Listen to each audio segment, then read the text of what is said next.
40 বছর ধরে সুদের ব্যবসা করেন, হারাম রোজগার করেন, 30 বছর ধরে আপনার ঘরে প্রতিদিন রঙিন টেলিভিশন চলে, আমনের বেটি, আমনের বিবি, ছেলে মেয়ে, নাতি নাতনি সব 24 ঘন্টা প্রতিদিন নাটক, সিনেমা, নাচ গান দেখে ছেলেটা খোদার 365 দিনে একদিনও ফজরের নামাজ পড়ে না, মেয়েটা ফজরের নামাজ পড়ে না। 30 বছর ধরে কাস্টমারকে ঠকাইতেছেন, ওজনে কম দিতেছেন, মিথ্যা বলতেছেন, সুদের লেনদেন করতেছেন, কিস্তির লেনদেন করতেছেন। এত বাটফারি কইরা নবী দাঁড়াইলেই আপনারা সুপারিশ করে বেহেশত দিবেন না? এই তো না, কোনো নিয়ম কানুন নাই। হাউজে কাউসারের পানি এটা আপনি 15 টাকা বোতলের পানি নাকি? তো কি ভাবছেন এটা কি মনে করছেন? রাসূলুল্লাহ সাল্লাল্লাহু আলাইহি সাল্লাম বলেছেন যে একবার এই পানি পান করবে লাম ইয়াজমা আবাদান, সে আর কোনোদিন তৃষ্ণার্ত হবে না। এতটা আজিমুশ শান দামি পানি, এতটা দামি নিয়ামত আল্লাহর নবী সাল্লাল্লাহু আলাইহি সাল্লাম জানতেন ভাবে দিয়ে দিবেন। কি মনে করছেন এটা? এর জন্য বাবা দিন শিখেন। আপনাদেরকে বলছি এই এক মাহফিল যথেষ্ট না, ওয়াজ মাহফিল আপনাদেরকে আমরা উৎসাহিত করি, আপনাদেরকে বিবেক জাগাইতে চেষ্টা করি। 1 ঘন্টার বয়ান দিয়া 30 পারা কোরআনের সমস্ত মাসআলা, সমস্ত হালাল হারাম, রাসূলুল্লাহ সাল্লাল্লাহু আলাইহি সাল্লামের 23 বছরের সমস্ত কিছু মেহনত আপনারা আমি এই 1 ঘন্টার ওয়াজ দিয়া বুঝানো সম্ভব? সম্ভব হলে নবীকে দিয়ে আল্লাহ তাআলা 23 বছর বলাইলেন কেন? মুসা আলাইহিস সালাম ওনার স্ত্রী সহ এই ঠান্ডায় কাঁপতেছিলেন, ঠান্ডার থেকে একটু বাঁচার জন্য একটু আগুনের সন্ধানে আসছিলেন এই পাহাড়ের টিলায়। তাহলে ঠান্ডা ছিল প্রচন্ড, তাহলে এরপরে সেখানে জুতা খোলার তো প্রশ্নই আসে না। উচিত তো আরো মৌজা কম্বল গায়ে দাও, কিন্তু আল্লাহ তাআলা বললেন জুতা খোলা।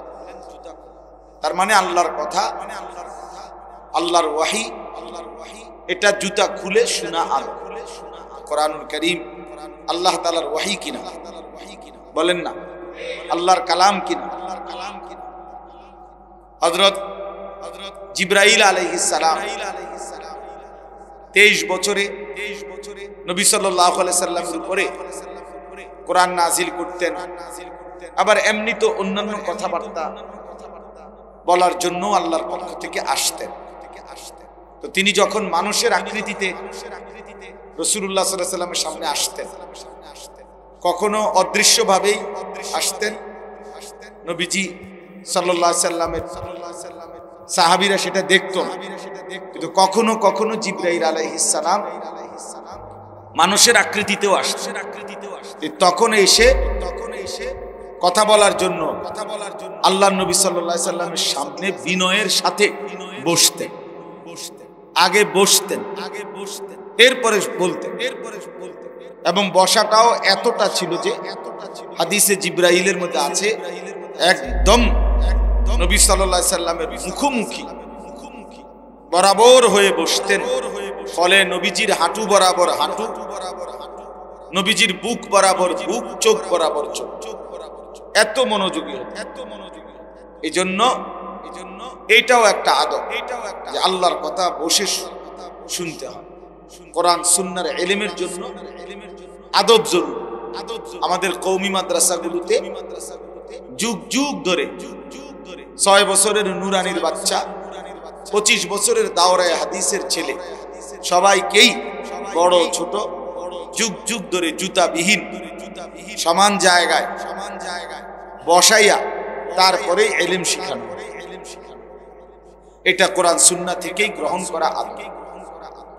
আল্লামানি রব্বি ফাআহসানা তা'লিম ওয়া আদ্দাবানি রব্বি ফাআহসানা তা'দীব। আল্লাহ তাআলা, আল্লাহর নবী সাল্লাল্লাহু আলাইহি সাল্লাম বলেন, আল্লাহ তাআলা আমাকে সর্বোত্তম ইলম শিখিয়েছেন এবং আল্লাহ তাআলাই আমাকে সর্বোত্তম আদব শিখিয়েছেন। এজন্য ইলম এবং আদব, ইলম এবং আদব অঙ্গাঙ্গী ভাবে জড়িত। আগ্রহী হইতে হয়, বিনয়ী হইতে হয়, উত্তম আখলাকের হইতে হয়, নিজের মধ্যে আদব শিষ্টাচার থাকতে হয়। কোরআন সুন্নাহর ইলমের জন্য, কোরআন সুন্নাহর ইলম আর জেনারেল অন্যান্য শিক্ষা কখনোই বরাবর নয়। পৃথিবীর সমস্ত বইয়ের পড়া আলহামদুলিল্লাহি রাব্বিল আলামিনের এক অক্ষরের সমানও নয়, কোনোভাবেই তুলনার যোগ্য। খালেকের কথা আর মাখলুকের কথা বরাবর হইতে পারে, এটা কোনো তুলনারই যোগ্য, তুলনারই যোগ্য। এজন্য বাপ কোরআনুল কারীম, কোরআন সুন্নাহর ইলমের জন্য সাংঘাতিক আগ্রহ থাকতে হবে এবং খুব মনোযোগ থাকতে হবে। আমরা ছোটবেলায় মাদ্রাসায় পড়াকালীন উস্তাদদের মুখে শুনছি, আল ইলমু লা ইউতিকা বা'দাহু হাত্তা তু'তিয়াহু কুল্লাহু। তুমি যদি ইলমের জন্য নিজেকে পুরা দিয়ে দাও তাহলে ইলম তোমাকে কিছু দিবে। নিজেকে পুরা সঁপে দাও তাহলে কিছু পাইবে, কিছু পাইবে। এই জন্য দয়া করে 10 দিন ব্যাপী তাফসীরুল কোরআন মাহফিল, অনেক মুবারক মাহফিল, অনেক মেহনতের, অনেক ফিকিরের মাহফিল। একদিনের মাহফিলে ইন্তেজাম করতে গিয়ে ঘাম ছুটা, একদিনের জন্যই প্যান্ডেল, মাইক, পোস্টার, বক্তা, একদিনের বক্তার তেল ডলতে ডলতে তেল কোম্পানি শেষ, বুঝেন না? বক্তা আইয়ে আউগায় ফিচ্ছায় এন্দিয়া বেহা হইয়া যায়, হেন্দিয়া টেসরা হইয়া যায়। তা একদিনের বক্তা 3-4 জন মিল রাখতেই মাথা গরম। তা সেখানে 10 দিনের উলামায়ে কেরাম 3 জন করে হইলো তো 30 জন। তাইলে কি পরিমাণ মেহনত করে আপনাদের এই মাহফিল। আমার উস্তাদে মুহতারাম, আপনাদের কাছে আমি গত বছরও বলছি, হুজুর আমার অনেক বেশি মহব্বতের উস্তাদ। ছোটবেলায় হুজুরই আমারে সর্বপ্রথম এই ব্রাহ্মণবাড়িয়া দারুল আরকাম মাদ্রাসায় আনছেন। তো সবাই মিলে আপনাদের হুজুর নিজে আমার কাছে অনেকবার ফোন দিছে, বারবার, আজকেও মনে 5-7 বার ফোন দিছে, কতটুকু আসছো, কতটুকু। ড্রাইভাররা একবার ফোন দেয়, আমার একবার ফোন দেয়। এই জন্য বাপ, আমার বলার উদ্দেশ্য হলো এতটা ফিকির, এতটা মেহনতের, কষ্ট করে ইন্তেজাম। এই জন্য সবাই আন্তরিকতা নিয়ে আল্লাহর কথা শুনবে, সমস্ত আলেমদের বক্তব্য শুনবে। আপনাদের মহল্লার স্থানীয় উলামায়ে কেরাম ওনারা যখন নসিহত করে সেটাও শুনবেন, অন্য হুজুররাও যখন বলে এটাও শুনবেন। জনপ্রিয়তা এটা আসলে একটা ধোঁকা। প্রধান বক্তা, বিশেষ বক্তা, এগুলো ধোঁকা, এগুলো তেমন কোনো পদ পদবিগুলো সম্পূর্ণ বেহুদা কথা। মাগরিবের পরে যিনি বললে উনি বিশেষ বক্তা, আর এশার পরে বয়ান করলে বা রাত 10টায় বয়ান করলে উনি হলেন প্রধান বক্তা। এই সিদ্ধান্ত কিভাবে সিদ্ধান্ত হয়েছে? হুজুর এই ফায়সালাটা হলো কি? মানে এটা কোরআন সুন্নাহ ইজমা কিয়াসের কিসের ভিত্তিতে যে রাত যত গভীর হয় বক্তার রেট তত বাড়ে, বক্তার মান বাড়ে? এটা কিসের ভিত্তিতে সিদ্ধান্ত হলো? কে ফায়সালা দিবে? তাহলে কাজে এটা কোনো কথা? বুঝেন নাই কথা? এটা কোনো কথা? আল্লাহর কথা যিনি বলেন, যখনই বলেন, ইখলাসের সাথে কোরআন সুন্নাহর কথা আল্লাহর দিকে যিনি ডাকেন তিনিই দামি। আপনার এলাকার ইমাম সাহেব তিনিও দামি। চাঁদের দেশের থেকে যদি হুজুর আসে আল্লাহর কসম তিনিও দামি। এই জন্য এটা একটা আমাদের ব্যারাম। আমরা জনপ্রিয়তার ধোঁকায় পড়ি। আল্লাহর ফায়সালা বরং আল্লাহ তাআলা কাউকে 1000 মানুষের সামনে বলায়, কাউকে 10 জনের সামনে বলায়, এটা আল্লাহর ইচ্ছা। আর এখানে 10 জনের সামনে বললে উনি ব্যর্থ, আর 1000 মানুষের সামনে বললে উনি খুব সফল। এটা কে সিদ্ধান্ত দিয়েছে? না, কথাটা ঠিক আছে ভাই, উনি বুঝে গেছে। তো বুঝছেন কিনা কথা? মানে কম মানুষের কাছে বললে ব্যর্থ, কথা বলেন না কেন? আর বেশি মানুষের কাছে বললে সফল না, আল্লাহ গ্রহণ করলে সফল। 1 কোটি মানুষ আমারে একবারে স্লোগান দিয়া 3 রাস্তার মাথাত নিয়ে শোয়া দিয়ে আইলো, একবারে ব্রাউনবাড়িয়া বিশ্বরূপ দিয়ে আইলো। তাই এরপরে আল্লাহ বললেন, আনিস আমি নিলাম না, তোমারে গ্রহণ করলাম না, তো কিসের মর্যাদা? মানুষের এই বাহাবা দিয়ে কি আসবে তখন? বলেন। এই জন্য বাপ, এটা কোনো কথা, বরং আমাদের সমাজে ইদানিং এই একটা বিভেদ, যে স্থানীয় নিজ মসজিদের ইমাম সাহেব ওলামায়ে কেরাম বয়ান করলে মনোযোগ দেয় না, আমরার হুজুর, আমরার হুজুর। আসরের পরে কে বলে এলাকার হুজুর টুজুর, এমনি ব্যাটকা এলাকার হুজুর টুজুর, ফাজিল কোথাকার। এটা এলাকার হুজুর বললে এটা একটা কোন রকম হয়ে গেল। আমার একজনে বলতেছে হুজুর এলাকার হুজুরা কিছু টুকটাক কিছু করবে, তাই বললাম টুকটাক কি? আল্লাহর কথা বুঝি টুকটাক? আল্লাহর কথা ফাইজলামি? হ্যাঁ, আস্তাগফিরুল্লাহ, আস্তাগফিরুল্লাহ। এটা কোন কথা হলো? হ্যাঁ, আমরা হুজুর মানে আমরা হুজুর কিছু জানে না, এটা ঠিক না। বরং সমস্ত উলামায়ে কেরামকে কদর করা উচিত। কদর আমি অনেক সময় বলি, একেবারে দিল থেকে বলতেছি, বেতাকাল্লুফ বললে, দূরের থেকে হুজুর আনলে বেচারার কপালে 40,000 50,000 টাকা জোটে, তারে আনতে গিয়া হ্যাঁ এতগুলো টাকার দামাদামি গুলো করে আনে, অথচ নিজ মহল্লার ইমাম সাহেব সারা বছর তিনি দোয়া করে 5 ওয়াক্ত নামাজের পরে এই মহল্লাবাসীর কবরবাসীদের জন্য, নিজেদের জন্য দোয়া করে। ওই বেচারার কপালে মাহফিলের দিনও 200টা টাকা জোটে। এটা জুলুম আর বেইনসাফি ছাড়া আর কিছু হইতে না। এটা অন্যায় মিয়া, এটা অন্যায়, এটা অন্যায়। তোমার মসজিদের হুজুর, তোমার মহল্লার হুজুর বলে তার কোনো কদর নাই? তো যে হুজুর তোমার কাছে আসছে তিনি কোনো মহল্লার না, উনি সাঁদের দেশে, আমি তো এই মাত্র সাঁদের দেশের থেকে আসছি, ঠিক না? আমার চাচার বাড়ি তো সাঁদের দেশ, তাইলে আমিও তো কোনো মহল্লার, আমি তো কোনো গ্রামেরই, কোনো একটি এলাকার। এই জন্য বাপ কদর করা, ওলামায়ে কেরামের প্রত্যেকের নসিহত আপনার আন্তরিকতার সাথে শুনবেন। যিনি মনোযোগ দিবেন ইনশাআল্লাহ, আমি বললাম তো, তার জীবন ধীরে ধীরে পরিবর্তন হবে। মনোযোগ না হলে, আল্লাহর কোরআনের প্রতি শতভাগ আগ্রহ না থাকবে, কাঙ্ক্ষিত ফলাফল আসবে না। আরবি ভাষার একটা গুরুত্বপূর্ণ মূলনীতি আছে যে নতিজা আরজালের তাবে হয়। এটা আপনি বুঝেন, ছেলেরা তোমরাও বোঝো ভাই। ফলাফল নিকৃষ্টতার অনুপাতে হয়। ভালো এবং মন্দ দুইটা একসাথে মিশে গেলে ফলাফল আসে মন্দটা। যেমন সহজ উদাহরণ, একটি পানির টাঙ্কি 500 লিটারের, 500 লিটারের মনে করেন একটা গাজি টাঙ্কি পানির, এখানে 499 লিটার মোটর দিয়া পবিত্র পানি পুরাইছে, 1 লিটার এটার সাথে পেশাব দিছে, এই মিনিট 500 লিটার।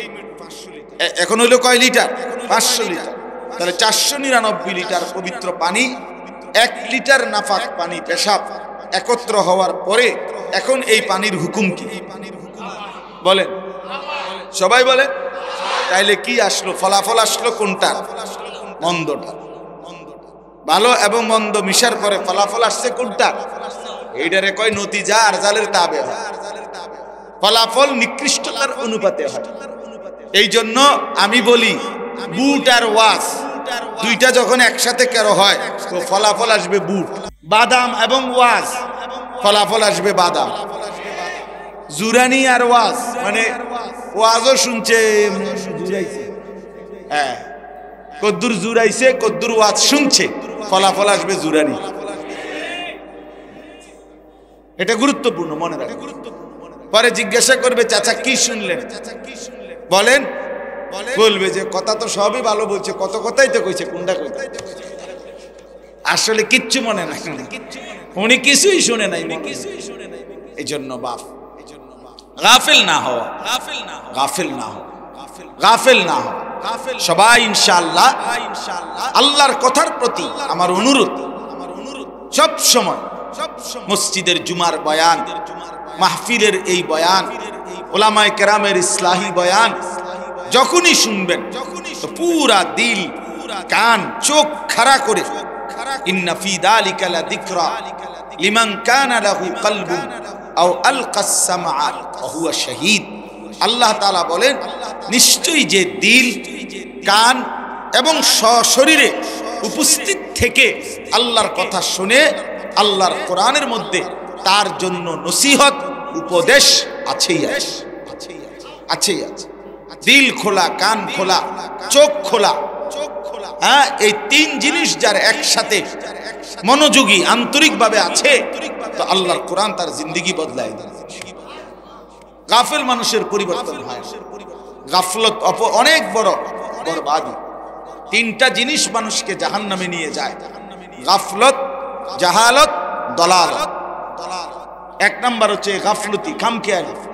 নামাজ পড়তেন না, অপরমুল, তো আইয়েন যাইবেন না, আমরা আইতেছি না। হ্যাঁ, নামাজ পড়তেন না, পড়তাম, শরীরটা জানি কেরুম লাগে, কেরকম লাগে, কেরুম জানি লাগে, কেরুম লাগে কন না, কেরুম লাগে, কি কেরুম লাগে, বাটফারি কথা আর কি, মানে না পড়ার জন্য একটা সুতার, গাফেল, জামু আর কি, ফরমু আর কি, সময় আছে। এ গাফেল মানুষ বরবাদ হয়, মানুষকে জাহান্নামে নিয়ে যায়। কোরআন শরীফে আছে, আল্লাহ তাআলা জাহান্নামীদের পরিচয় বলছে, উলাইকা হুমুল গাফিলুন, এরা এই জাহান্নামী, এরা কেন? এরা গাফেল। দুই নাম্বার হলো জাহালাত, কোরআন সুন্নাহর অজ্ঞতা, না জানা, এটা মানুষকে জাহান্নামে নিয়ে যায়। আপনি জানলেন না হালাল কোনটা, হারাম কোনটা, কোনটা ঈমান, কোনটা কুফর, কোনটা শিরিক, আপনি জানেন না। লোক দেখা দেখি, মানুষের দেখা দেখি, হ্যাঁ, একজনের দেখা দেখি ভুলটাই করে গেলেন, শিরিকটাই করে গেলেন, অজ্ঞতার মধ্যে পড়ে রইলেন। তো এতে করে একদিন হাসরের ময়দানে দেখবেন আপনার এই মূর্খতা, এই অজ্ঞতা, কোরআন সুন্নাহর এই না জানা, সঠিকভাবে বুঝার চেষ্টা না করা, এটা আপনার জাহান্নামে নিয়ে যাচ্ছে, জাহান্নামে।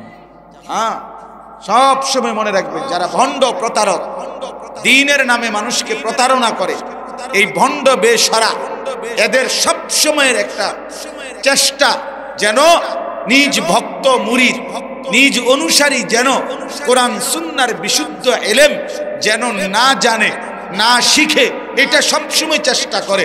কারণ পড়লেই, শিখলেই জ্ঞানের আলো তার ভিতরটা আলোকিত করে তার কাছে অন্ধত্ব এবং আল্লাহর নাফরমানিটা স্পষ্ট করে দিবে, তখন ওই ভণ্ডের কাছ থেকে সরে যাবে। এই জন্য কোন প্রতারক, ভণ্ড চায় না নিজ অনুসারীরা জ্ঞানের আলোয় আলোকিত হোক। আমাদের কওমি মাদ্রাসার এই 158 বছর, 1866 সনে দারুল উলুম দেওবন্দ মাদ্রাসা প্রতিষ্ঠিত হয়েছে, কওমি মাদ্রাসার প্রথম মাদ্রাসা।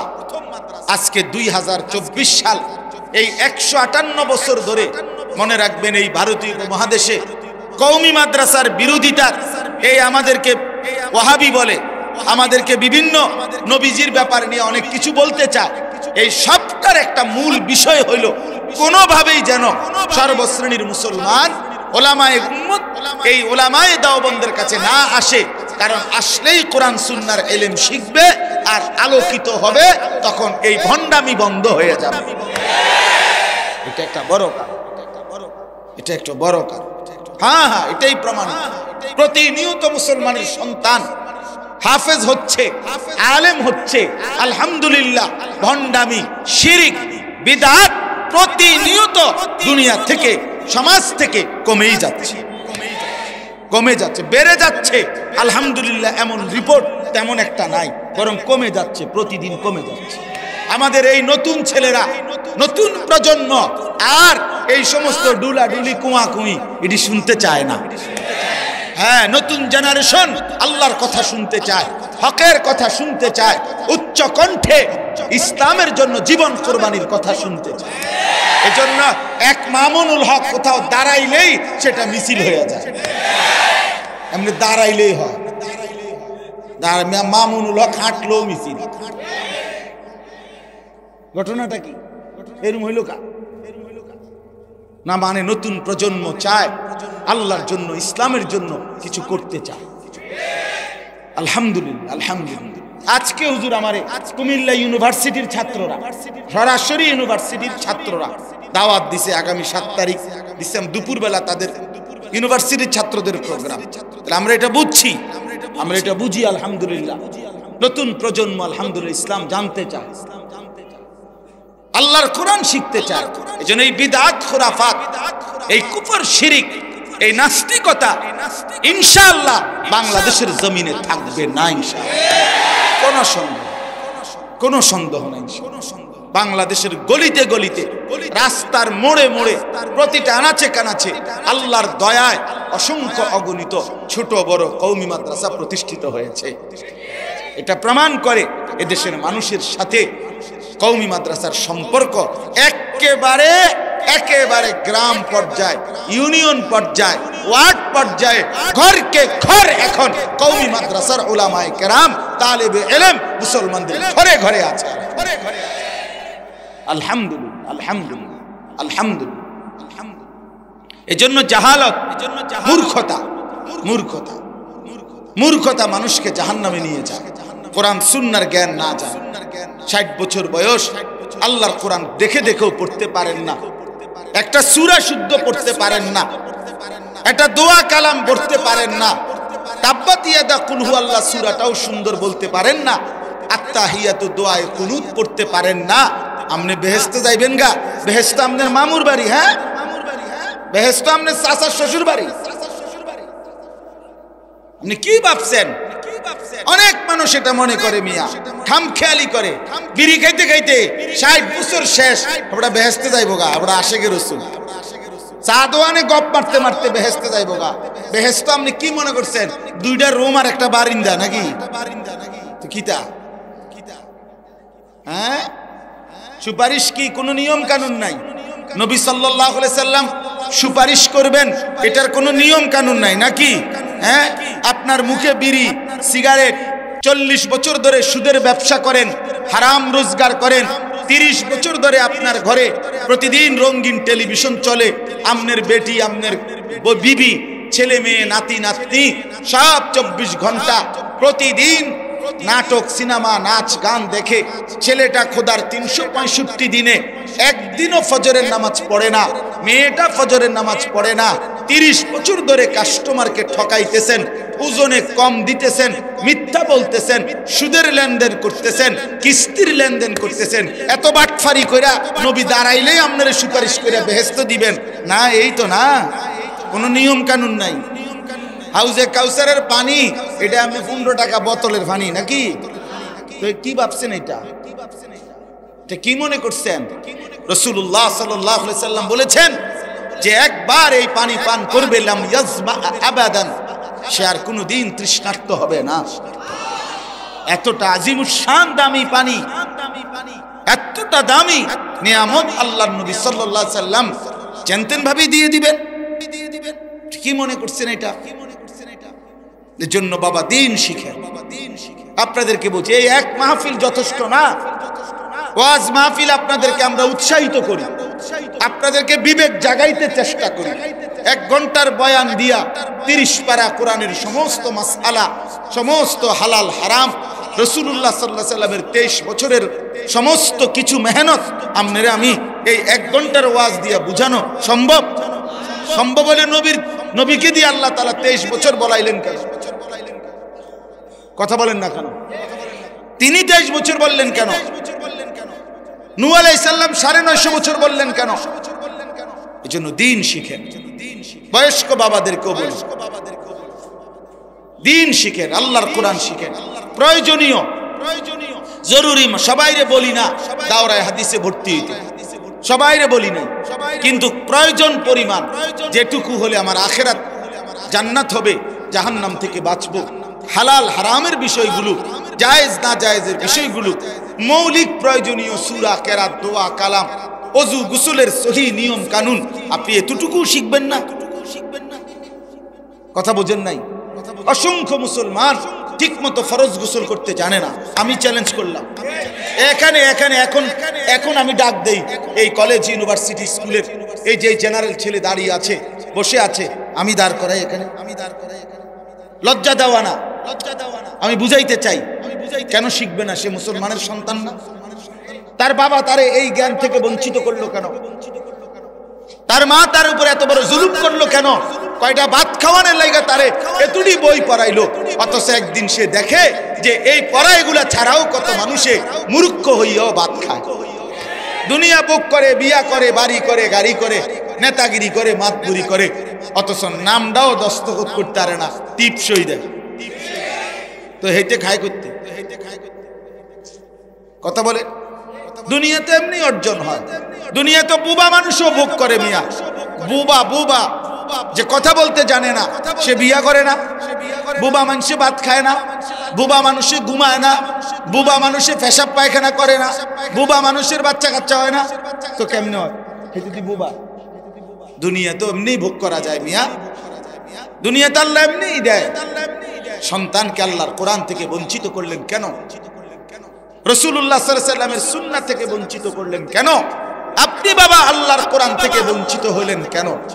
60 বছরে সংসার কইরা এই ভাত তরকারি বাজার সদাই দোকানদারি আর এই সাদওয়ান এই সব করে শেষ করলেন। পরে কইলো নিজে এটা বললেন, জি ফুত সংসারের জন্য জীবনটা শেষ করলাম। এটা ফেরেশতারে বললেই তো কবরের আযাব মা, এটা বললেই তো হাসরের ময়দানে মা। তো তাহলে ফাউ কথা বলে কি লাভ হবে? আল মালু ওয়াল বানুন জিনাতুল হায়াতিদ দুনিয়া। আল্লাহ বলছে বান্দা সম্পদ এবং সন্তানাদি এটা শুধুই কেবল দুনিয়ার সৌন্দর্য, দুনিয়ার কিছুক্ষণের ফুডাঙ্গিরি। আমার জি এতজন, ফুত এতজন, আমার ছেলে এই করে, মেয়ে এই করে, হ্যাঁ আমার টাকা আছে, এত গাড়ি আছে, এত টাকা, এগুলো দুনিয়ার মাতবরি। ওয়াল বাকিয়াতুস সালিহাত খায়রুন ইনদা রাব্বিকা সাওয়াবান ওয়া খায়রুন আমালা। আল্লাহ তাআলা বলেন আর বাকি থাকবে, স্থায়ী থাকবে, অনন্তকাল থাকবে শুধুই কেবল আস-সালিহাত, সমস্ত নেক আমল। যদি তুমি কিছু আল্লাহ থেকে বিনিময় চাও, যদি কোনো আল্লাহর কাছ থেকে আশা করতে চাও, তো আল্লাহ তাআলা বলেন বান্দা শুধুই কেবল আস-সালিহাত। ওয়া মান ইয়ামাল মিনাস সালিহাত ওয়া হুয়া মুমিন, আল্লাহ তাআলা সমস্ত নেক আমল যে করবে ঈমান অবস্থায়, ফাউলাইকা ইয়াদখুলুনাল জান্নাহ, আল্লাহ বলে জান্নাতে তারাই প্রবেশ করবে। বন্দেগী লাগবে।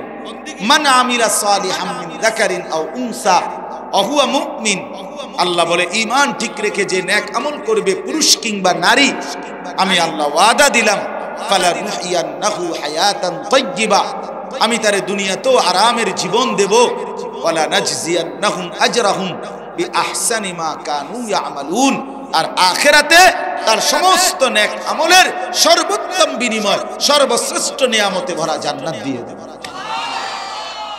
আল্লাহর ওয়াদা। মূর্খ হইয়েন এই সমস্ত ধোঁকাবাজি। আমার একদিন হুজুর একজনে বলে, হুজুর আপনারা যেরকম নামাজ করেন, ওয়াজ করেন, ভালো কাজ করেন, আমিও তো সারাদিন মেল মিটিং দেন, দরবার মানুষের বিভিন্ন বিচার আচারের ফয়সালা করে দেই, এগুলো তো ভালো কাজ বা বরাবর বরাবর, হ্যাঁ হ্যাঁ বরাবর, মেল মিটিং এর নামাজ সমান সমান সমান সমান আমরা মনে করছি। তো তো কি বুঝছে দোয়ান বাহিকা কথা বুঝেন নাই? এটা হইল কথা। নামাজের বিকল্প আপনার এই মেল মিটিং, তাইলে এই জন্য ধোকা না খা, এটা আমি জরুরি বললাম। অনেক বাবাদের এটা ফিকির, সংসারটার লেগে জীবন শেষ করলাম, তো করলেন আর কি বুঝলাম, এরপরে কবরে কি বলবে, আখিরাতে কি বলবে, কি বলবে, হ্যাঁ কিভাবে বলবে? হাদিসের মধ্যে আছে কোন নেককার বান্দা যখন 3টি প্রশ্নের জবাব কবরে দিতে পারবে, তো ফেরেশতারা জিজ্ঞাসা করবে যে তুমি এই প্রশ্নের উত্তরগুলো সঠিক কিভাবে দিতে পারলে? তখন সে বলবে আমাদের কাছে আল্লাহর নবী সাল্লাল্লাহু আলাইহি সাল্লাম এসেছেন এবং তিনি আমাদেরকে এই ব্যাপারে শিখিয়েছেন, আমরা তার থেকে এই ইলম অর্জন করেছি। ইলম অর্জন, ইলম তাকে কবরে উপকার করবে, ইলম তাকে আখিরাতে উপকার করবে, ইলম তাকে জান্নাতে উপকার। এজন্য ওই 2 নাম্বার কথাটা একটু বড় করে বললাম। জাহালত, অজ্ঞতার, মূর্খতা, না জানার কারণে মানুষ জাহান্নামী হবে। নামাজ পড়ে প্রতিদিন সেজদা দিলে পিছনের 2 পাও আপনার 2 ঠ্যাং উঠায় এলায়, মানে দুনো পাও একবারে একটু আর মাটির সাথে থাকে না। আমি নিজ চোখে দেখছি এরকম বহু লোক। তো পাও যদি ছুটে যায় পিছন দিয়া আপনার, তা তাইলে নামাজ কি হলো? নামাজের দাঁড়ানো কিয়াম এইটাই তো ছুটে গেল। তো আপনি এটার মাসালা জিজ্ঞাসা করেন হুজুর। তাইলে নামাজ সুন্নত কি, ফরজ কি, ওয়াজিব কি, এর কি কোনো নিয়ম কানুন? শুধু উঠুন নামন 4 রাকাত সুন্নত পড়ে 1 থেকে 1.5 মিনিট লাগে, ওইটা কি নামাজ? আমার একজন একদিন বল, হুজুর তারাবি বিতির আল্লাহর রহমতে হুজুর আমগো এরম টনটুন না হেরার হুজুর কয় যে হুজুর কুদুর 13 পাই না। তা আমি বললাম 20 রাকাত তারাবি, 3 রাকাত বিতির, 4 রাকাত ফরজ, এতটি নামাজ পড়ো আপনার শরীরে কুদুর 13 পান না, আপনি এটা কি নামাজ পড়েন? কি মেশিন লাগাইলেন? এটা জাপানি? হ্যাঁ 13 পান না, এটা কি ধরনের নামাজ? হাদিসের মধ্যে আছে, তাফসীরের মধ্যে আছে, সাহাবায়ে কেরাম আল্লাহর প্রিয় বান্দাগণ আল্লাহ পাকের ইবাদত রাত্রিবেলা এই পরিমাণ করতেন যে একটা পর্যায়ে আইসা 2টা পাও হেসরাইয়া তারপরে বিছানায় বিশ্রামের জন্য যাইতেন। মানে আর সোজা হয়ে হাঁটতে পারতেছে না ক্লান্তির কারণে, এই পরিমাণ মেহনত করতেন। ফাইজা ফারাগতা ফানসাব, আল্লাহ বলছে সারাদিন আপনি, নবীকে বলছে বন্ধু, নবুয়তের সমস্ত কাজ যখন আপনার শেষ হবে, এবার রাত্রিবেলা আপনি কঠোর ইবাদতের জন্য পরিশ্রম করুন। ফানসাব স্বাভাবিক মামুলি ইবাদত না, রাত্রিবেলা এবার ফানসাব আপনি লম্বা দোয়া, লম্বা তেলাওয়াত, লম্বা সেজদা, লম্বা তাহাজ্জুদ, লম্বা ইবাদত বন্দিগির মধ্যে এভাবে লেগে যান যেন ভীষণ কষ্ট অনুভূত হয়, কষ্ট হয় শরীরের মধ্যে, কষ্ট অনুভব হয়। ফানসাব অর্থ এটা। তাইলে আপনি কোন আপনার 24 রাকাত 27 রাকাত নামাজে 13 পান না, আপনি কি মেশিন লাগান? খামখেয়ালি এটা। এই জন্য বাপ আমার দিন শিখেন। বয়স্ক বাবা আপনাদেরকে বলি, 90 বছর বয়স হোক আজই শিখবেন। অনেক বয়স্ক লোকের একটা বদ অভ্যাস, বললে কয় হুজুর ইডি আর আমগরে কইয়া লাভ নাই, হেই হায়াত আর নাই, আর আল্লাহ আল্লাহ করে কোন রকম কবরে যাও। আল্লাহ আল্লাহ বুঝি বলছে আপনারে যে তুমি আল্লাহ আল্লাহ করে কোন রকম কবরে যাইতে বলছে? বলছে পূর্ণ মুসলমান হয়ে কবরে যাও। ওয়ালা তামুতুন্না ইল্লা ওয়া আনতুম মুসলিমুন, পুরা মুসলমান হয়ে 100 তারপরে কবরে যাইতে বলছে। এই জন্য কোন রকম মইরেন না, কোন রকম আরো কিছুদিন আপনি দুনিয়ার থাকেন, তাই আরো কোগা আপেল মালটা খাইতে পারবেন, আর নাই তো কবরে পিঠটা সোজা করে ফেলবে। হ্যাঁ হ্যাঁ, প্রতিটা নাফরমানের কবর বড় বেশি ভয়ানক হবে, ভয়ানক। আল্লাহর নবী সাল্লাল্লাহু আলাইহি সাল্লাম বলেন, একজন ফেরেশতা এসে তাকে ফায়ুদরাবু লাহু বিমিতরাকাতিন মিন হাদীদ দরবাতান বাইনা উযুনাইহি, নাফরমানের কবরে ফেরেশতা এসে লোহার হাতুড়ি দিয়ে এত জোরে 2 কান বরাবর আঘাত করবে, ফায়াসিহু সাইহাতান, নাফরমান একটা চিৎকার মারবে, ইয়াসমাউহা মান ইয়ালিহি ইল্লা সাকালাইন, মানুষ এবং জিন ব্যতীত আল্লাহর সমস্ত সৃষ্টি নাফরমানের চিৎকার শুনতে পায়।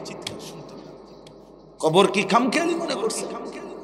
আল্লাহর নবী সাল্লাল্লাহু আলাইহি সাল্লাম বলেন, নাফরমানের কবর তাকে এত জোরে চাপ দিবে, ডান পাশের মাটি বাম দিকে, বাম দিকের মাটি ডান পাশে চলে আসবে, হাত্তা তাখতালিফা আদলাউহু, আল্লাহ রাসূল উদাহরণ দিয়ে বুঝাইছে, ডান পাশের হাড্ডি পাঁজর ভাঙ্গা বাম পাশে ঢুকে যাবে, বাম পাশের গুলো ডান পাশে ঢুকে যাবে। কেমন ঢুকবে কেমন ভাবে? হাত্তা তাখতালিফা আদলাউহু, এই যে বাপ এইটা দেখেন, এই 2 আঙ্গুল যেমন একটা আরেকটার ভিতরে ঢুকে গেছে, এই 2 পাশের পাঁজরের হাড্ডি একটা আরেকটার সাথে এইভাবে ঢুকে। কি মনে করছেন বাপ? এই ছেলেরা কি মনে করছো মিয়া? সারা রাত উলঙ্গ ছবি দেখো, নর্তকীর নাচ দেখো, মোবাইলে নারীর দৃশ্য দেখতে দেখতে জিন্দেগি নষ্ট করে ফেলছো। শরীরও নাপাক, প্যান্টও নাপাক, অসভ্য পদার্থ, জানোয়ার, হাইওয়ান। মানুষের ঘরে জন্ম নিয়ে, মুসলমান বাবার ঘরে জন্ম নিয়ে, এক পবিত্র মায়ের দুধ খেয়ে নিজের পরিচয় মুসলমান, এটা মনে রেখে এত বড় জঘন্য অপকর্ম কেমনে করব? বলো সভ্য ছেলে, বলো কোন মার ঘরে জন্ম নিছো নাফরমান? খোদার 365 দিনে কোন দিন ফজরের নামাজ পড়ো না, এত বড় জানোয়ার মুসলমানের বাচ্চা হয়? এত বড় জানোয়ার মুসলমান হয় কিভাবে? এত বড় হাইওয়ান কিসের মুসলমান? এটা এই অপদার্থ কিসের মুসলমান? এত চতুষ্পদ জন্তু।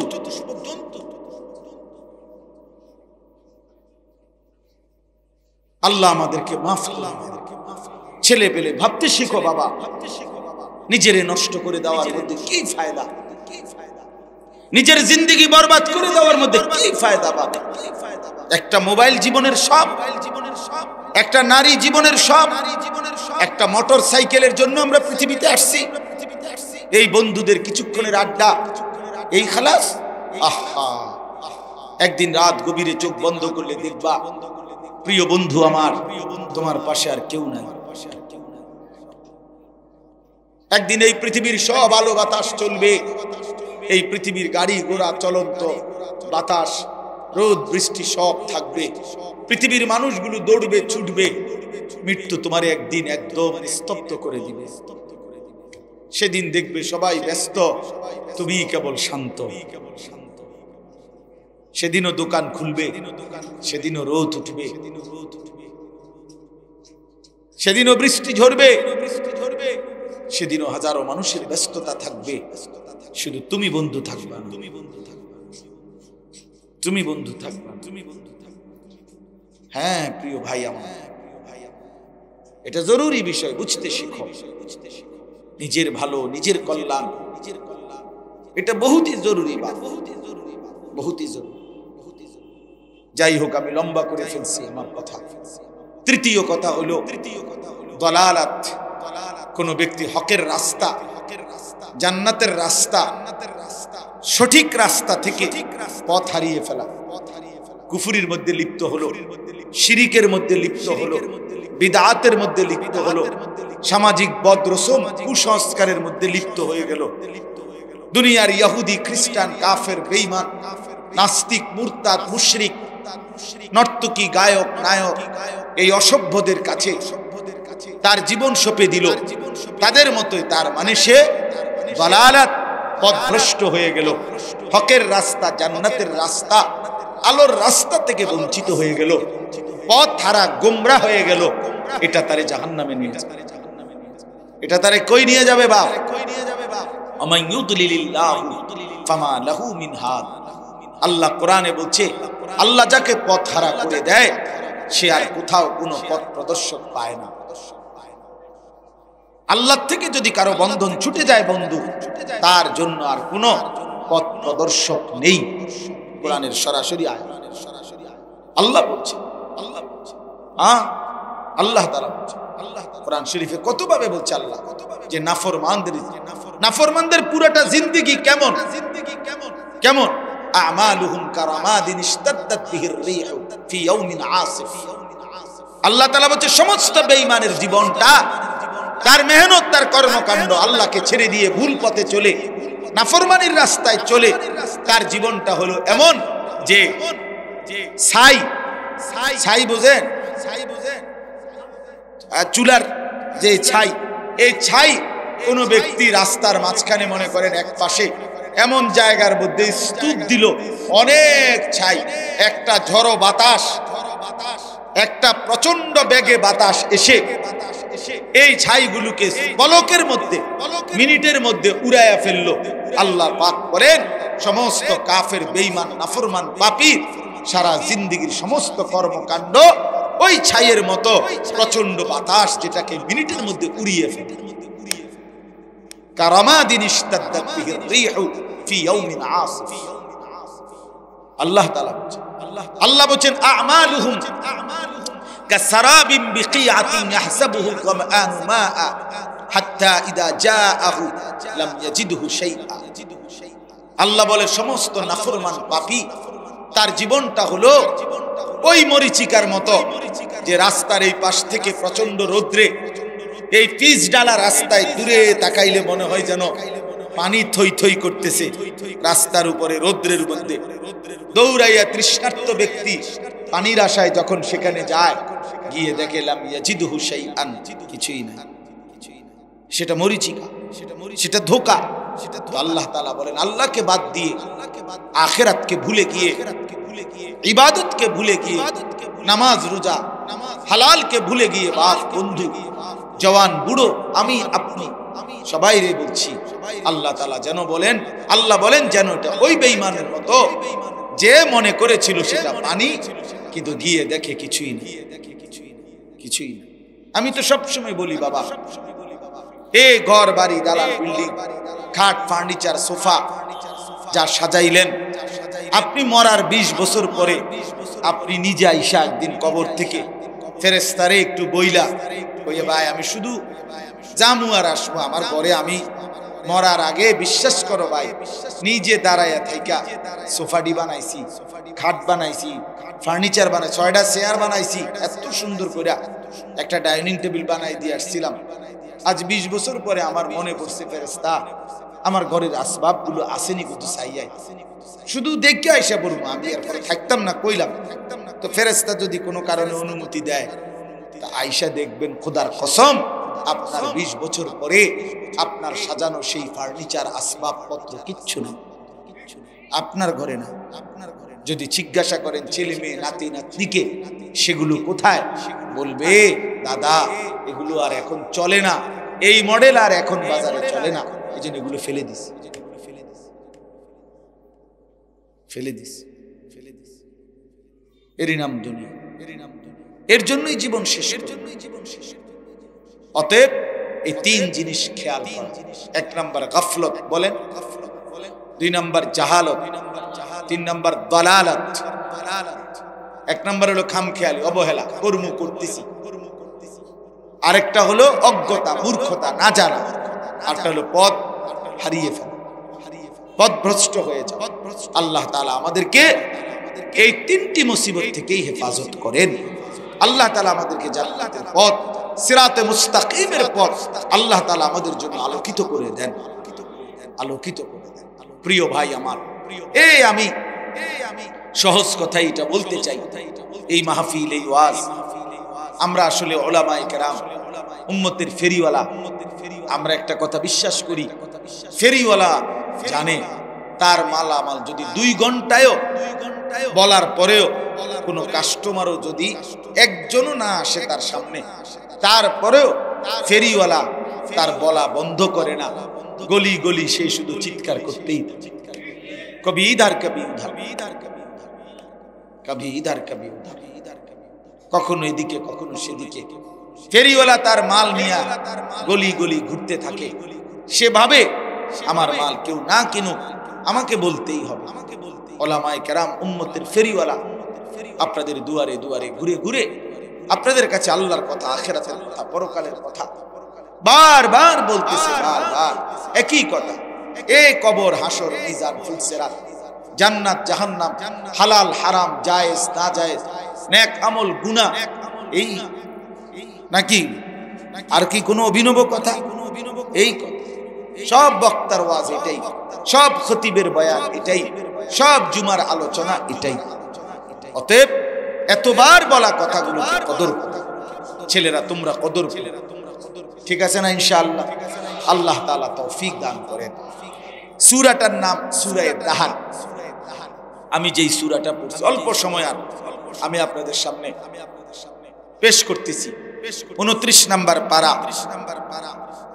রক্ত ঝরছে মুমিনের, তো তারা যেন নিজের রক্তের বিনিময়ে জান্নাত কিনে নিচ্ছে, জান্নাত গ্রহণ করছে। যুবক ভাই, তোমাদের কাছে আমার একটা অনুরোধ আছে।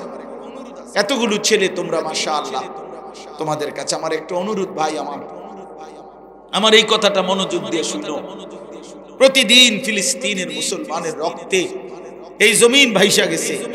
কি পরিমাণ নারী পুরুষ, এতিম বাচ্চা অসহায়ের মতো, ভিখারির মতো ঘুরছে, ঘর নাই, বাড়ি নাই, খাদ্য নাই, খাবার নাই, রক্তে লাল হয়ে গেছে মুজাহিদিনদের রক্তে। হামাসের একজন মুজাহিদও দাঁড়াইতে পারে না ঠিক মতো, দাঁড়াইলেই বেঈমান প্রতিটা সর্দারকে হত্যা করছে, শহীদ করছে। তাহলে এত রক্ত, এত শাহাদাত প্রতিনিয়ত দেখতে চাইলে দেখো তুমি ভাইয়া, এই অবস্থায় একজন যুবক তুমি দিনভর রাতভর নারী ছবি, অশ্লীলতা, মোবাইলে নর্তকীর দৃশ্য, একটা সেজদাও দিলা না, এক ফোঁটা চোখের পানিও ফেললা না, দিনটা রাতটা আল্লাহর নাফরমানি আর অশ্লীলতার বেহায়াপনার মধ্যেই কাটাইয়া দিলা। আর তোমার মুসলমান বাবা, ভাই, বোন এইভাবে রক্তে ভাইসা গেছে। আমার বন্ধু, এটা ইনসাফ হইতে পারে? এটা কোনো বিবেকবানের কাজ হইতে পারে না। এত রক্ত যদি তোমার কলিজার মধ্যে কিছু না আনে, এত শাহাদাতের খুন যদি তোমার বিবেকের মধ্যে একটু অনুভূতি না জাগায়, কখন আর কখন? আহা, কে বুঝাবে এই ছেলেদের? মুসলমানের ছেলেরা, নামাজি ছেলেরা, সারা রাত শহরে বন্দরে মহাসড়কে, সারা রাত বাংলাদেশের নতুন ফ্যাশন, দামি মোটরসাইকেল। বাংলাদেশে এখন প্রাইভেট কারের চাইতেও দামি মোটরসাইকেল। কথা বুঝেন নাই? স্বাভাবিক প্রাইভেট কারের চাইতেও দামি মোটরসাইকেল আছে।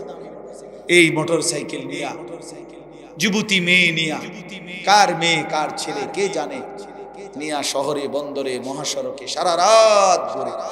ঢাকা থেকে কক্সবাজার, কক্সবাজার থেকে ঢাকা, ঢাকা থেকে পদ্মার পার, পদ্মার পার থেকে ঢাকা। এই চলছে। কে মা কে বাবা, কার ছেলে কার মেয়ে, কোথায় রাত কাটায়, কোথায় দিন কাটায়। জিনা, ব্যভিচার, অসভ্যতা, অস্থিরতা, নোংরামি। এই আমার অসংখ্য ছেলে। আপনারা যারা বাবা, তারা জানেন না, আমি জানি। ছেলেদের প্রতিটা নড়াচড়ার খবর রাখি আমি প্রতিনিয়ত। এই মোবাইলের মাধ্যমে বর্তমানে লক্ষ লক্ষ ছেলে বাংলাদেশের প্রতিদিন প্রতি রাতে এই মোবাইলে অনলাইনে জুয়া খেলে। এই জুয়ারি বাবার সব শেষ করে দিছে, পরিবারকে ফকির বানিয়ে দিছে। এই সেদিন হুজুর উত্তরবঙ্গ থেকে এক ছেলে আমার কাছে আসছে, আইসা জড়াই ধরে এমন কান্দা। আমি বললাম কি হয়েছে বাপ? হুজুর আমার বাবার ফার্নিচারের দোকান ছিল, 2.5 লক্ষ টাকা বাবার ফার্নিচারের দোকানের টাকাটা পুঁজি চুরি করে নিয়ে নিছি, নিয়া অনলাইনে মোবাইলে জুয়া খেলতে গিয়ে টাকাটা শেষ। এখন বাপেও ফকির, আমিও ফকির। বাবাও পথে বসে গেছে, আমি এখন কি করব? এই পরিমাণ ওই কোথাকার ক্রিকেট খেলোয়াড়, কোথায় ফুটবল খেলোয়াড় খেলে, আর এই বেঈমানে এখানে বৈশা ওই খেলোয়াড়ের জন্য জুয়া ধরে বাজি। বুঝলেন? এই বলে ছক্কা মারবে, এটাতে 6 মারবে, এটার উপরে বেট 2000 4000 টাকা জুয়া খেলে। অনলাইনে জুয়া, বর্তমানে এমনি জুয়ার চাইতে মোবাইলের জুয়া জনপ্রিয়। আল্লাহ আমাদের সন্তানদেরকে ফিরবার তৌফিক দান করুন। অসংখ্য মা বাপ জানেই না এটা যে পয়সা, তার ছেলেটা পয়সা গন্ধ ছুটে গেছে, বাপ মা জানে। এই অসভ্যর যে চরিত্রহীন হইয়া কিচ্ছু নাই ভিতরে, তার জানেন। চেহারা দেখলেই তো বোঝা যায়, চোখ ভিতরে ঢুকে গেছে, সাফা ভাঙ্গা গেছে, কোমরে গোশত নাই। কেন এমন হইল? আরে অসভ্য এমন হইল কেন? তো 16 বছরের তাগড়া ছেলে, 18 বছরের তাগড়া ছেলে তোমারে দেখলে এরকম অসুস্থ বেয়ারাম মনে হয় কেন? ওই যে নারী ছবি, জিনা ব্যভিচারের দৃশ্য, নিজের হাতকে নাপাক ব্যবহার, আর কি? শরীর নাপাক, কাপড় নাপাক, পোশাক নাপাক। আল্লাহ হেফাজত করে। আমি আসলে আপনারা বয়স্ক, আমার উস্তাদ সামনে, এরপরেও আমি শুধু যুবকদের ভালোবাসায়, এটা আমার একটা আলাদা মিশন, আলাদা ফিকির। এই জন্য আমি বললাম, মুসলমানের ছেলেগুলো ইনশাআল্লাহ ফিরে আসলে আগামী দিনে ইসলামের পতাকা এদের দ্বারাই উড়বে ইনশাআল্লাহ। ইনশাআল্লাহ এই ছেলেরাই একদিন অচিরেই ইমাম মাহাদির পক্ষের আর লড়বে ইনশাআল্লাহ। মনে রাখো যুবক, তুমি হয়তো কাজে লাগলা না, কিন্তু ইনশাআল্লাহ মুসলমানের অগণিত যুবক রেডি হচ্ছে, আগামী দিনে জান বাজি রাখবে ইনশাআল্লাহ। দেখো বললাম,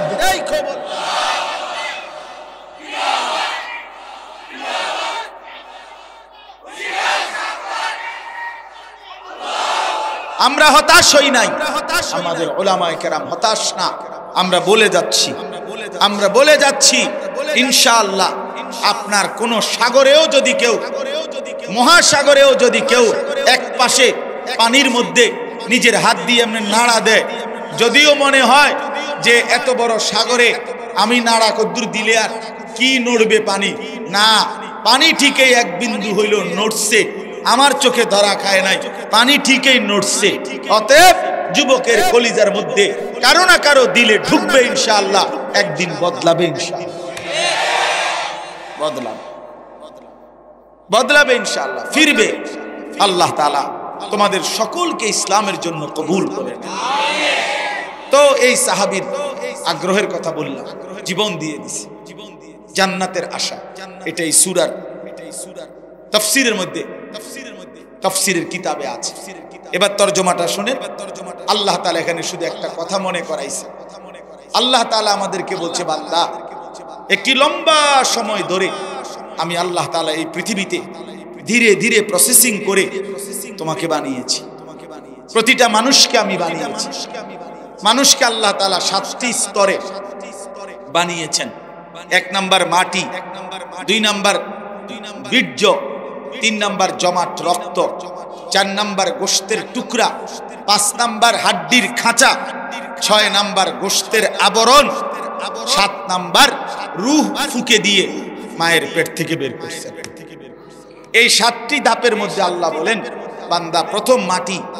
এবার মনে রাখো, মাটির যেই অস্তিত্বের মধ্যে তোমার অস্তিত্ব ছিল, সেটা তুমি 1 মিনিট চোখ বন্ধ করে ভেবে দেখো, কত লম্বা সময় ধরে মাটির মধ্যে আমি আল্লাহ তোমার অস্তিত্ব সংরক্ষণ করেছি। সেটা পৃথিবীর কেউ জানে না, শুধু আমি জানি। মাটি থেকে নির্দিষ্ট পরিমাণ খাবার আমি আল্লাহ উৎপাদন করেছি। সেই খাবারের মধ্যেও তোমার অস্তিত্ব ছিল, সেটা কেউ জানতো না, আমি জানি। নির্দিষ্ট পরিমাণ খাবার তোমার বাবা খেয়েছে, ভক্ষণ করছে, এতে করে নির্দিষ্ট পরিমাণ বীর্য তৈরি হয়েছে। সেটা কতদিন ছিল বাবার কাছে তোমার অস্তিত্ব, সেটা আমি আল্লাহই জানি, বীর্যের আকারে। এরপরে বাবা মায়ের মিলনে স্বামী স্ত্রী উভয়ের মিশ্র বীর্য একত্রিত করে একটি নির্দিষ্ট জায়গা রেহেমে জরায়ুতে আমি আল্লাহ স্থাপন করেছি তোমাকে তৈরি করার জন্য। সেটাও কেউ জানতো না। 10 মাস তারপরে আবারও মায়ের সেই জরায়ুতে আমি আল্লাহ ধীরে ধীরে এই জমাট রক্ত, গোশতের টুকরা, হাড্ডির খাঁচা, গোশতের আবরণ, চোখ, নাক, কান, হাত, পাও দিয়ে একদিন মায়ের পেট থেকে আমি আল্লাহ তোমারে এই পৃথিবীর আলো দেখাইছি। আল্লাহ বলে, বান্দা, বুঝে দেখো, হাল আতা আলাল ইনসানি হিনুম মিনাদ দাহর, যুগের পর যুগ মানুষের উপর দিয়ে এতটা লম্বা সময় পার হইছে, বান্দা, লাম ইয়াকুম শাইআম মাযকুরা, তোমার উল্লেখ করার মতো কোনো নাম, ঠিকানা, নিশানা, কোনো চিহ্ন, কোনো নথিপত্রে কোথাও তোমার কোনো আলোচনা ছিল না। অথচ তুমি মাটির মাঝে ছিলা, তুমি খাবারের কণিকায় ছিলা, তুমি বাবার বীর্যে ছিলা, তুমি মায়ের জরায়ুতে ছিলা। আমি জানতাম, আমি ধীরে ধীরে প্রসেসিং করে তোমার এই অবস্থায় এনেছি। পৃথিবীর কোনো কাগজে, পত্রে, আলোচনায় তোমার কোনো নাম নিশানা ছিল না। ছিল? কথা বলেন। একজন উচ্চ শিক্ষিত ব্যক্তিকে, যিনি কম্পিউটার, ইন্টারনেট, অনলাইন, গুগল এগুলো খুব বুঝে মনে করেন, ওনারে বলেন আগামী 30 বছর পরে কোন মাটির কণিকা থেকে কোন মানুষ তৈরি হবে, এটা বলে দাও। পারবে কোথাও? গুগল সার্চ করলে এটা বের হবে? কোথাও নাই। আল্লাহ বলেন, ইন্না খালাকনাল ইনসানা মিন নুতফাতিন আমশাজ। এই নুতফাতিন আমশাজ মানে হলো স্বামী স্ত্রী উভয়ের বীর্য একত্র করে আমি আল্লাহ তাআলা জরায়ুর মধ্যে স্থাপন করে আমি আল্লাহই মানুষকে সৃষ্টি করেছি। সুবহানাল্লাহ। এখন প্রশ্ন হইল যে এই যে লম্বা সময় মাটি, খাবার, বীর্য, মায়ের জরায়ু, এরপরে 10 মাসের ধীরে ধীরে এই প্রসেসিং, আল্লাহ বলেন এতটা লম্বা সময় ধরে আমি আল্লাহ যে তোমারে ধীরে ধীরে বানাইলাম, এই পর্যন্ত আইনা মায়ের পেট থেকে পৃথিবীর বুকে আলো দেখাইলাম, কথা বলার শক্তি, হাত নাড়াইবার শক্তি, চিন্তা করবার শক্তি সব আমি দিলাম। তুমি কি একটা বারো ভাবলা না যে আল্লাহ এত দিন লাগাইয়া, এত সময় ব্যয় করে, এত সুন্দর যত্ন করে আপনি আমারে কেন বানাইলেন? এই আমার কথা শেষ, আর অল্প, এই 5টা মিনিট লাগবে না। বলেন এই কথা কি ভাবা উচিত ছিল না ভাই? কথা বলেন না, এই কথা ভাবা উচিত ছিল কিনা বলেন? তো কেন ভাবলেন? ওই যে ওই অপদার্থ, এই বেটা অপদার্থ, বেটা উঠে যা, বেটা উঠে যা বেটা। আরে বেটা তোকে বলছি বেটা, এই গঞ্জিওয়ালা। আবারও সে পিছনে তাকায়, কি পরিমাণ অপদার্থ দেখছেন? মোবাইলটা নিয়ে যে তুমি বারবার ছবি উঠাও নিজে নিজে, পাগল। হ্যাঁ হ্যাঁ, না না, দুই একজনের বোঝা উচিত যে এত বড় ব্যাককল। ভেবে দেখেন, কারে বলে, কি গরুরে বলে না ছাগলরে বলে তাও জানে। চল বেটা, জিন্দিগি এভাবেই চালা। এই জন্য বললাম, আল্লাহ তাআলা বলে বান্দা তুমি কি একবারও ভাবলা না, তুমি কি একবারও জিজ্ঞেস করলা না যে আল্লাহ এত যত্ন করে, এত সুন্দর করে আপনি আমারে কেন বানাইলেন, এত সময় লাগাইয়া? তো আল্লাহ তাআলা এই কথাটার উত্তর দিচ্ছে যে বান্দা যদি তোমার দিলে ভাবনা আসে যে আমারে আল্লাহ আপনি কেন বানাইলেন, তো আল্লাহ বলেন, উত্তর দিচ্ছে কেন বানাইলাম শুনো। এই লম্বা সময় যুগের পর, এই সূরা তাহার, তাহার মানে যুগ, যুগ যুগ ধরে লম্বা সময় পার করে আমি আল্লাহ মানুষকে সৃষ্টি করেছি কেন? নাবতালিহি, পরীক্ষা করার জন্য। কি করার জন্য বাপ? সবাই বলেন, আবার বলেন, আবার বলেন, আবার বলেন, পরীক্ষা করার জন্য। নাবতালিহি লিয়াবলুয়াকুম লিনাবলুয়াহুম ওয়ালা নাবলুয়ান্নাকুম ওয়া নাবলুকুম। এই সবগুলো কোরআনের শব্দ, অর্থ হলো পরীক্ষা করার জন্য, পরীক্ষা করার জন্য, পরীক্ষা করার জন্য, পরীক্ষা করার জন্য। আল্লাহ বলছে বান্দা বানাইছি পরীক্ষা করার। এখন কি পরীক্ষা, কিসের পরীক্ষা করবেন মাওলা? তো আল্লাহ বলেন তুমি জানো বান্দা শোনো, ঘটনাটা হলো এই, আমি তোমার এনে থাকতে দিতাম, তুমি চাইলেও না, না চাইলেও, সুখে থাকলেও তুমি এনে থাকতে পারতা না দুনিয়ায়, দুঃখে থাকলেও তুমি এখানে থাকতে পারতা। মূল ঘটনা হলো বান্দা আমি তোমারে অস্থায়ী এই দুনিয়ায় অনির্দিষ্ট কয়েকটা দিন তোমার জন্য রাখমু, পুরা টাইম স্থায়ীভাবে তোমারও থাকতে দিব না, দুনিয়ারও থাকতে দিব, কিচ্ছু রে না দেবো না আমি, এটা চাইলেও না, না চাইলেও। জীবনে হাসলেও তুমি মরে যাইবা, কাঁদলেও মরে যাইবা। সুখের অট্টালিকা থেকেও মৃত্যু হয়, দুঃখের কুড়ে ঘর থেকেও মৃত্যু হয় না? জীবনে যে কোনো দিন দুঃখ দেখে নাই সেও মরে যায়, জীবনে যে কোনো দিন সুখ দেখে নাই সেও মরে যায়। প্রিয় বন্ধু কেউ থাকবে না। আল্লাহ তাআলা বলে বান্দা এই মূল বিষয় হলো আমি তোমার জন্য একটা আসল বাড়ি বানাইছি, একটা স্থায়ী ঠিকানা আছে তোমার জন্য, সেটা হলো আখিরাত, সেটা হলো জান্নাত। আমি সেখানে তোমাকে থাকতে দেব, মূলত রাখবো। ওইখানে থাকার জন্য এখানে কয়টা দিন তুমি পরীক্ষা দিতে হবে, আর এই পরীক্ষাই দিয়ে আমি দেখব তুমি কি জান্নাতের সেই স্থায়ী ঠিকানায় থাকতে চাও কিনা। এখন আসেন, আপনি বুঝলেন যে আমারে আল্লাহ পরীক্ষার জন্য বানাইছেন, আর পরীক্ষার বিষয়বস্তু হলো আমি দুনিয়ার এই অল্প সময়ে জান্নাতে যেতে চাই কিনা, এই পরীক্ষা, ঠিক কিনা বলেন? এবার আমার প্রশ্ন হলো মাওলা আপনি পরীক্ষায় পাশ করার জন্য, উত্তীর্ণ হওয়ার জন্য, জান্নাতে পৌঁছার জন্য আপনি আমারে কি কি ব্যবস্থাপনা দিলেন? বই কই, সিলেবাস কই, শিক্ষক কই, কাগজ কই, কলম কই, খাতাপত্র কই, এগুলো কই? কথা বুঝছেন? এগুলো দিতে হবে না, আমি পরীক্ষায় তো পাশ করতে হবে, তা আমার পরীক্ষার বিষয়বস্তু কই, কি কই, এগুলো কোন, এগুলো কি? আল্লাহ তাআলা বলেন তিনটি ব্যবস্থাপনা আমি তোমাকে দিয়েছি, তুমি দেখো বুঝা। 1 নাম্বার, ফাজআলনাহু সামিআম বাসীরা, আমি শুনবার জন্য কান দিয়েছি, দেখবার জন্য চোখ দিয়েছি। তাফসীরের মধ্যে লিখছে মূলত এই দুইটা অঙ্গ আল্লাহ মিসাল স্বরূপ, উদাহরণ স্বরূপ বলছে। অর্থ হইল তোমাকে মাথার চুল থেকে পায়ের নখ পর্যন্ত, বাহির এবং ভিতর এমন একটা শরীর আমি আল্লাহ দিয়েছি। আল্লাহ বলে, কসম বান্দা, যতগুলো হুকুম আমি করেছি, যতগুলো নিষেধ আমি করেছি, প্রতিটা হুকুম পালন করা, প্রতিটা নিষেধ বর্জন করার 100 ভাগ যোগ্যতা আমি আল্লাহ দিয়েই তোমার এই শরীরটা বানাইছি।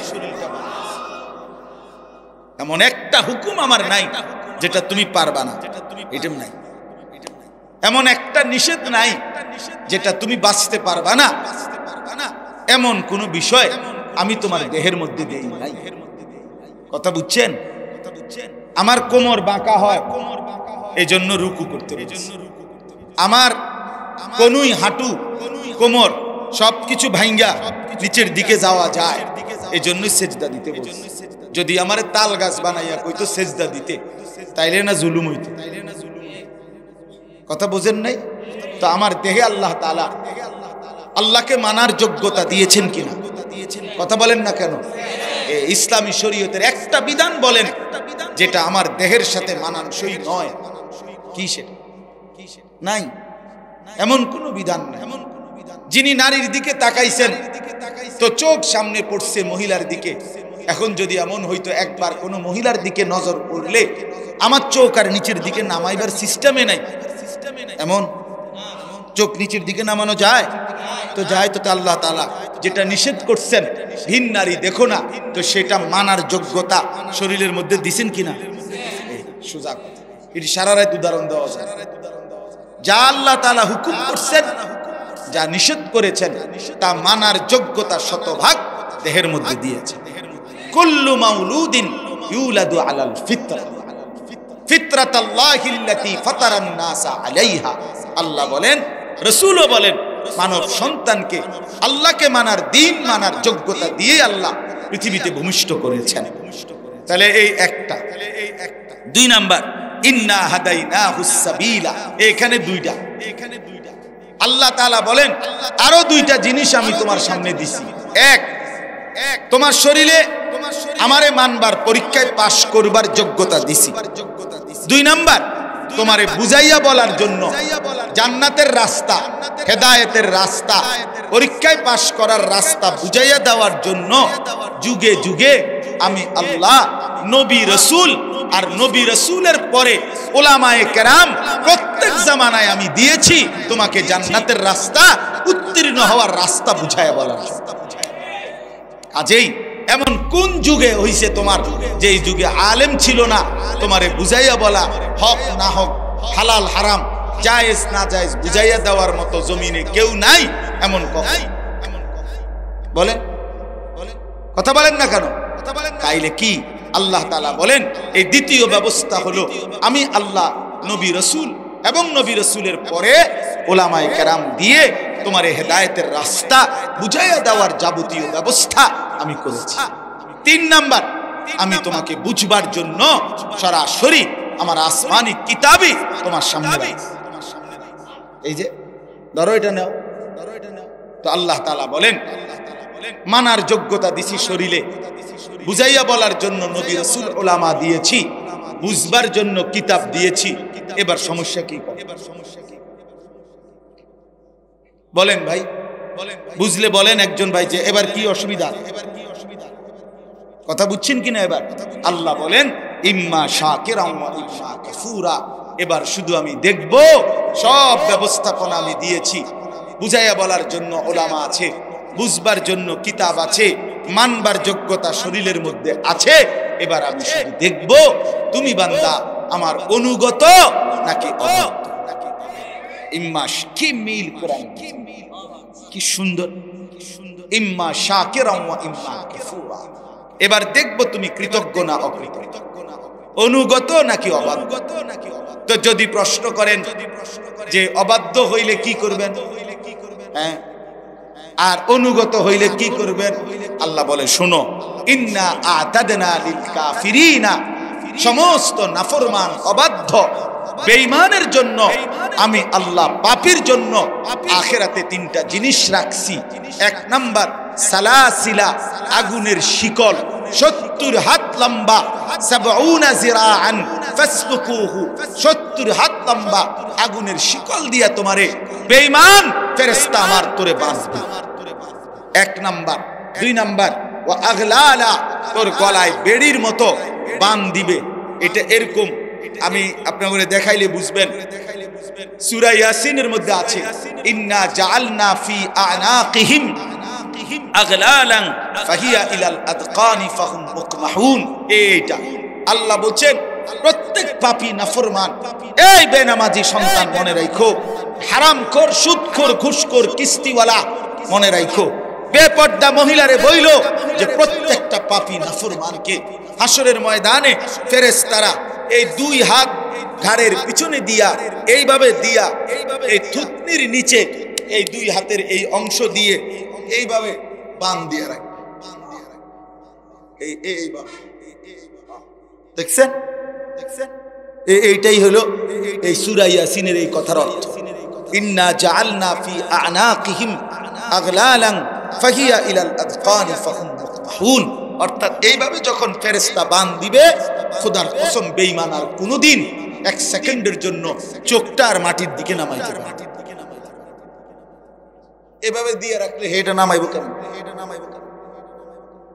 এই আল্লাহ বলেন এক নাম্বার আগুনের শিকল রাখছি তোর জন্য, আগলালান বেড়ির মতো বেঁধে দিবে, ওয়া সাঈরা আর জাহান্নামের আগুন রেখেছি। এবার অনুগত হলে পুরস্কার কি? এই পুরস্কার আল্লাহ বলেন ইন্নাল আবরারা ইয়াশরাবুনা মিন কাসিন কানা মিজাজুহা কাফুরা আইনান ইয়াশরাবু বিহা ইবাদুল্লাহ। আল্লাহ তাআলা বলেন প্রথম হইল পুরস্কার কি? অনুগত হইলে আল্লাহ বলে প্রথম পানি দিয়ে শুরু করি।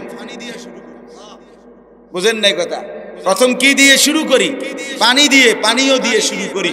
আল্লাহ বলেন আমার অনুগত বান্দাকে পান করানো হবে এমন পাত্রের পানীয়, যেই পাত্রের প্রত্যেক পানির সাথে আমি আল্লাহর জান্নাতে একটা ঝর্ণা আছে, স্পেশাল ঝর্ণা, যেটার নাম হচ্ছে কাফুর। ওই কাফুর ঝর্ণা থেকে মিশ্রিত পানি মিশিয়ে আমার বান্দাকে প্রতি গ্লাস, প্রতি জগে পানীয় পান করানো হবে। ইউফাজ্জিরুনাহা তাফজীরা, আমার বান্দা নিজ হাতে সেই ঝর্ণার পানি প্রবাহিত করে ঢেউ খেলাবে আর আরামসে পানি পান করবে। আল্লাহ বলেন এই কাফুর মিশ্রিত সুগন্ধিময় ঝর্ণার পানি প্রতি গ্লাস, প্রতি জগের সাথে মিশিয়ে আমার বান্দাকে পান করানো হবে। আর তখনই বুঝবে বান্দা পানীয়টাই কতটা মজাদার। বাকিগুলোর কি অবস্থা এইগুলা আপনারা সামনে শুনলেন, আমরা আর পারলাম না। আমি 6টা আয়াতে সামনে আরো আছে, আপনি আরো শুনেন, আপনাদের এলাকার ওলামায়ে কেরাম থেকে শুনে নিয়ে। তাইলে বুঝাইতে চাইলাম আল্লাহ তাআলা বলে বান্দা আমি জান্নাতের মধ্যে অসাধারণ পানীয়, অসাধারণ মেহমানদারি করব। কোরআন শরীফে আছে, এক কথাই বলি তাইলে সহজে বুঝবেন। আল্লাহ বলেন আমার জান্নাতি বান্দার মেহমানদারিটা কেমন হবে। আল্লাহ একটা অসাধারণ আয়াতে বলছে লাহুম মা ইয়াশাউনা ফিহা ওয়া লাদাইনা মাজিদ। আল্লাহ বলে আমার বান্দা জান্নাতে যা চাইবে তাই পাবে, তা তো দেয়া হবেই। তবে বান্দায় আমার সিনেই কয়টা, বলবেই কয়টা। এইতে সিনেই কি? সে বলা শেষ করলে আমি আল্লাহ এবার আমার কাছে আরো অসংখ্য কোটি কোটি নিয়ামত আছে, এবার সেগুলো আমি তাকে লাহুম মা ইয়াশাউনা ফিহা ওয়া লাদাইনা মাজিদ। আল্লাহ বলবেন ফেরেশতাকে এবার আমার গুলো দাও। বান্দা তো চাইছে আপেল মালটা, সে তো চিনেই এই 2-4টা। আমার বান্দা বলছে ড্রাগন মালটা, দাও সেগুলো আগে দাও। তো ফেরেশতা বলবে দোস্ত আর কিছু বলবেন না। জান্নাতি বলবে ভাই সাহেব আমি এর থেকে বেশি কিছু জানি না। হ্যাঁ, এক সাহাবী তারিখের মধ্যে আছে, এক যুদ্ধের ময়দানে শাহজাদি, ওই সম্রাটের মেয়ে খ্রিস্টান, উনি গনিমতের মাল হিসাবে উনার বন্টনে পাইছে। তো শাহজাদির বোনেরা ভাইয়েরা উনার কাছে কিনতে চাইছে এই সাহাবীর কাছ থেকে যে আমাদের বোনকে আমরা, তোমার সর্বোচ্চ দাম তুমি বলো, ওই মূল্য তোমারে দিয়ে আমাদের বোনকে আমরা কিনে নিব। তখন তিনি বলছেন আমারে 100 দিরহাম দাও। তখন 100 দিরহাম তারা দিয়ে বোনকে নিয়ে গেছে। তো অন্যান্যরা বলছে হায় তুমি এই সামান্য দাম চাইলা, মাত্র 100 টাকায় বেচে লাইলা, হ্যাঁ তুমি তো আরো অনেক দাম বলতে পারতা। ওই সাহাবী বলেন আল্লাহর কসম এর চাইতে বেশি কোনো সংখ্যা আছে আমার এটা জানাই না। সাহাবায়ে কেরাম এতটা সাদাসিধে দুনিয়া কাটাইছেন, এতটা সাদাসিধে। তো এজন্য বললাম আল্লাহ তাআলা বলেন বান্দা বান্দা যা চাইবে তা তো দেবই, আমি আল্লাহ নিজের থেকে অগণিত দেব। এই জন্য প্রিয় ভাই রাত গভীরে এই আজকে আমার এতটুকুই কথা। আমরা প্রত্যেকে ইনশাআল্লাহ নিজের জীবনের কদর করি। আল্লাহ তাআলা আমাদের শরীরে আল্লাহকে মানার যোগ্যতা দিয়েছেন। ফজরের নামাজ পড়ার যোগ্যতা আমাদের শরীরে আছে তো ভাই? জোহর আসর পড়ার যোগ্যতা আছে তো আমাদের? হালাল হারাম জায়েজ না জায়েজ একটা বিষয় আল্লাহ জুলুম করে না, জুলুম করে না। ইন্নাল্লাহা লা ইয়াজলিমু মিসকালা যাররা, এক বিন্দু জুলুম আল্লাহ করে না। অতএব দয়া করে আমি অনুরোধ করলাম আমার বাবা আপনারা যারা আছেন মাঝ বয়সী বাবা, হায়াতের শেষ সময়টা কাজে লাগান। নিজেদের স্ত্রী কন্যাদেরকে বলেন দিন মানতে। নওজোয়ান ছেলে তোমাদের কাছে আবারও বলছি ভাই, মোবাইলের এই নেশা, নারীর নেশা, মদের নেশা, জুয়ার নেশা ছেড়ে দাও বাস। দেখবা দুনিয়াটাও অনেক সুন্দর হবে, আখিরাতটাও অনেক সুন্দর হবে। আল্লাহ তাআলা 10 দিন ব্যাপী তাফসীরুল কোরআন মাহফিলকে কবুল করে নেন। যত উলামায়ে কেরাম যত নসিহত করেছেন করবেন, আল্লাহ তাআলা সকলের কথায় সকল মানুষকে আল্লাহর বান্দাদেরকে আমল করার তৌফিক দান করেন। আমার উস্তাদে মুহতারাম আল্লামা হযরত মাওলানা মুফতি আসগর হুসাইন সাহেব দামাত বারাকাতুহুল আলিয়া, আল্লাহ তাআলা হযরতকে হায়াতে তাইয়্যিবা আফিয়া দান করেন। আমার মাদ্রাসা দারুল আরকাম, আমি তো ছোটবেলায় এই মাদ্রাসারই ছাত্র। হুজুর আমারে এই মাদ্রাসায় হুজুরেই প্রথম আমারে আনছেন। তা আমার সেই মাদ্রাসা আল্লাহ তাআলা কবুল করেন। যত উস্তাদ আসাতেজাদের কাছে পড়ছি আল্লাহ তাআলা সকলকে উত্তম বিনিময় দান করেন। আপনাদের জন্য আমি দোয়া করি, আপনারা আমার জন্য দোয়া করবেন। আল্লাহ আমাদের সবাইকে ভালো রাখেন, ঈমান আমলের সাথে বাঁচার তৌফিক দান করেন। দোয়া করবেন বাপ, নিজেদের স্ত্রী ছেলে মেয়ে নাতি নাতনি আগামী জেনারেশন আমাদের, তারা যেন ঈমানের উপরে ইসলামের উপরে সেজদার উপরে জিন্দেগি কাটাইতে পারে। বলেন আমি, এটা দরকার, এটা দরকার। যে পরিমাণ গুনার সাজ সরঞ্জাম চারিদিকে বাপ, বড় বেশি ভয় হয়, খুব ভয় হয়, খুব ভয় হয়। ঘরকে ঘর, ছোট ছোট বাচ্চার হাতে মোবাইল, ছোট ছোট বাচ্চা সারাদিন মোবাইল টিপে। ওরে বাঁচাবে কে? ওরে বাঁচাবে কে? ওরে ফিরাবে কে? কে তারে বাঁচাবে? এই জন্য আগামী জেনারেশনের জন্য খুব ভয়। আমার একটা ছোট মেয়ে আছে, 3 বছরের মেয়ে। ওই এখনো রাতের 3টা বাজলো, আমি যত রাত হয় আমি যাওয়ার পরে আমার মেয়েটা ঘুমায়, সজাগ থাকে, আমার জন্য বসে থাকে। আবার তা আমি আমার বিবিরে অনেক দিন বলছি যে শোনো, এই পৃথিবীর কত মানুষের হাতে গড়া কত সৌন্দর্য, বাড়ি দালান বিল্ডিং, মানুষ কত ডিজাইন করে, কিন্তু আমি আল্লাহর কসম করে বলি আমার এই ছোট্ট মেয়ে যখন হাসি দেয় আমার কাছে মনে হয় এই হাসির সামনে পৃথিবীর সব মানুষের বানানো সুন্দর তুচ্ছ। মালিকের দেওয়া এই মুখের হাসি এই ছোট্ট বাচ্চার, এটাই সবচেয়ে সুন্দর। আল্লাহর